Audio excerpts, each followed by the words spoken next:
Hi guys, നമ്മളിന്ന് food കഴിക്കാൻ വേണ്ടി മടിവാളയ്ക്കടുത്തുള്ള നെഹ്ദി മന്തി റെസ്റ്റോറൻറ്റിലേക്കാണ് ട്ടോ വന്നത്. നാട്ടിൽ വെച്ച് ഇവരുടെ മന്തി ഒരുപാട് കഴിച്ചിട്ടുണ്ടെങ്കിലും ബാംഗ്ലൂരിൽ ഇവരുടെ രുചി എങ്ങനെയുണ്ടെന്ന് അറിയാമെന്ന് വിചാരിച്ചു. ഞങ്ങൾ വന്നപ്പം വലിയ തിരക്കൊന്നും ഇല്ലായിരുന്നു ട്ടോ, സോ സീറ്റൊക്കെ പെട്ടെന്ന് തന്നെ കിട്ടി. മൊത്തത്തിലൊരു അറബിക് ടച്ചിലാണ് ട്ടോ ഈ റെസ്റ്റോറന്റ് അവർ ഡിസൈൻ ചെയ്തേക്കുന്നത്. നിങ്ങളൊരു ഗ്യാങ് ആയിട്ട് വരികയാണെന്നുണ്ടെങ്കിൽ അറബിക് സ്റ്റൈലിൽ നിലത്തിരുന്ന് കഴിക്കാനുള്ള സൗകര്യം ഇവിടെ ഉണ്ട് ട്ടോ. പിന്നെ ആസ് യൂഷ്വൽ വെള്ളം കുടിക്കുന്ന കപ്പിൽ വരെ അവരുടെ ബ്രാൻഡിങ് നിങ്ങൾക്ക് കാണാൻ പറ്റും ട്ടോ. ഞങ്ങൾ 3 പേരും 3 ഡിഫറന്റ് മന്തി പറഞ്ഞോണ്ടാണോന്നറിയില്ല. അത്യാവശ്യം ലേറ്റ് ആയിട്ടാണ് ട്ടോ ഫുഡൊക്കെ നമുക്ക് കിട്ടിയത്. അനു ആണെങ്കി ഇന്ന് ഒരു ചെമ്പ് മന്തിയെങ്കിലും കഴിക്കുംന്ന് പറഞ്ഞിട്ടാ ഞങ്ങളുടെ കൂടെ പോകുന്നത് തന്നെ. നമ്മള് കഴിഞ്ഞു വന്നവർക്കൊക്കെ കിട്ടി. നമുക്കെന്താ കിട്ടാത്തേന്ന് പറഞ്ഞ് ഫുൾ പരാതിയായിരുന്നു ട്ടോ ആള്. അങ്ങനെ അവസാനം നമ്മൾ ഓർഡർ ചെയ്ത സാധനം എത്തി.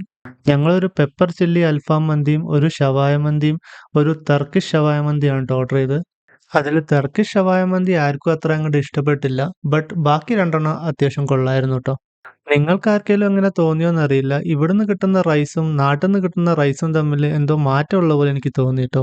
അങ്ങനെ നമ്മൾ ഫുഡൊക്കെ കഴിച്ച് കഴിഞ്ഞ് നമ്മൾ തിരിച്ചു പോവാണ് ഗൈസ്. ഇനി നിങ്ങള് ദൂരത്തുന്ന് വരാണെങ്കി ട്രാഫിക് കിടന്ന് കഷ്ടപ്പെടണ്ട. സിൽക്ക് ബോർഡ് വരെ വേണമെങ്കിൽ നിങ്ങക്ക് മെട്രോയിൽ വരാം ട്ടോ.